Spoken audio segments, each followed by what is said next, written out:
എല്ലാവർക്കും നമസ്കാരം. ഇന്ന് നമ്മളൊരു സിമ്പിൾ ഉപ്പുമാവാണ് തയ്യാറാക്കുന്നത്. 1-2 ഇൻഗ്രീഡിയൻസ് എല്ലാം അഡീഷണൽ ചേർത്ത് അത് കുറച്ചൊന്ന് ഹെൽത്തി ആയിട്ടാണ് ഇന്ന് നമ്മൾ ചെയ്തെടുക്കുന്നത്. എങ്ങനെയാണെന്ന് നമുക്കൊന്ന് നോക്കാം. അതിനായിട്ട് നമ്മളൊരു സവാള എടുത്തു വെച്ചിട്ടുണ്ട്. അതൊന്ന് നീളത്തിൽ അരിയുവാണ്. ഒരു ചെറിയ കഷ്ണം ഇഞ്ചി ചേർക്കുന്നുണ്ട്, അതൊന്ന് അരിഞ്ഞെടുക്കാം. അതിനുശേഷം 2 ബീൻസ് കൂടി അരിയുന്നുണ്ട്. 2-3 ബീൻസ് നമുക്ക് ഇട്ട് കൊടുക്കാവുന്നതാണ്. ഒരു ക്യാരറ്റ് എടുത്തിട്ടുണ്ട്, അതും കൂടി ഒന്ന് ചെറുതായിട്ട് അരിഞ്ഞെടുക്കുവാണ്. 2 തണ്ട് കറിവേപ്പിലയും കൂടി നമ്മൾ എടുത്തു വെച്ചിട്ടുണ്ട്.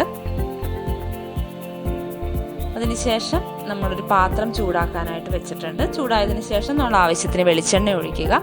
അതൊന്ന് ചൂടായി വരുമ്പോൾ 1/4 ടീസ്പൂൺ കടുക് ചേർക്കുവാണ്. കടുകൊന്ന് പൊട്ടി വരുന്ന സമയത്ത് നമുക്ക് സവാള ആഡ് ചെയ്യാം. സവാള ഒന്ന് വഴന്ന് വരുന്നത് വരെ നമുക്ക് നല്ലോണം ഒന്ന് ഇളക്കി കൊടുക്കാം.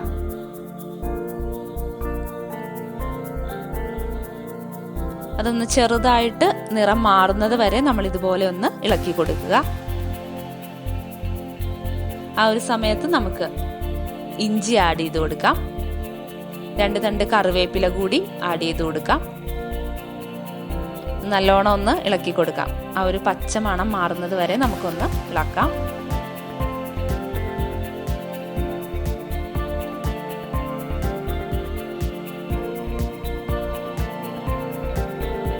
ആ ഒരു സമയത്ത് നമുക്ക് ക്യാരറ്റും ബീൻസും അതിലേക്ക് ആഡ് ചെയ്ത് കൊടുക്കാവുന്നതാണ്.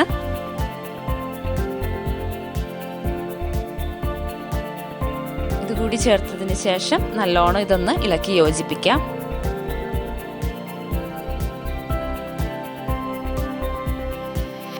ഇതിലേക്ക് 1/4 ടീസ്പൂൺ മുളക് പൊടി ആഡ് ചെയ്ത് കൊടുക്കുവാണ്. നല്ലോണം ഒന്ന് ഇളക്കി കൊടുക്കാം.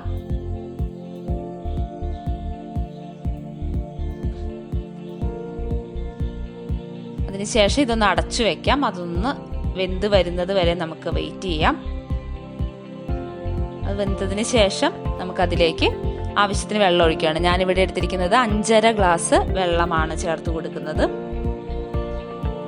ഈ വെള്ളം ഒന്ന് തിളച്ച് വരുന്നത് വരെ നമ്മൾ വെയിറ്റ് ചെയ്യണം. അതിനു മുന്നേ നമുക്ക് അതിലേക്ക് 1/2 ടീസ്പൂൺ ഉപ്പ് കൂടി ചേർക്കാം. ഇനി നമുക്ക് റവ എടുക്കാം. ഞാനിവിടെ എടുത്തിരിക്കുന്നത് 3 ചെറിയ ഗ്ലാസ് റവയാണ്.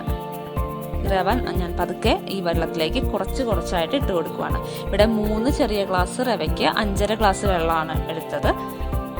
ഈ റവ നമ്മൾ ഒറ്റയടിക്ക് ഇട്ട് കൊടുക്കാതെ പതുക്കെ കുറച്ചായിട്ട് ഇട്ട് കൊടുത്ത് നമ്മളിത് ഇളക്കി യോജിപ്പിച്ചുകൊണ്ടേ ഇരിക്കുക. പതുക്കെ ഇതൊന്ന് ഇളക്കി അതൊന്ന് ശരിയായി വരുന്നത് വരെ വളരെ സാവധാനത്തിൽ ഇളക്കി ഈ ഒരു പരുവത്തിലാക്കി എടുക്കുക. പതുക്കെ ആ സ്പൂൺ വെച്ചിട്ട് ഇതൊന്ന് ആ കട്ട പിടിക്കാതെ നമ്മൾ ആ ഒരു രീതിയിൽ ആക്കി കൊടുക്കണം. നല്ലോണം ഒന്ന് ഇളക്കി യോജിപ്പിക്കാം.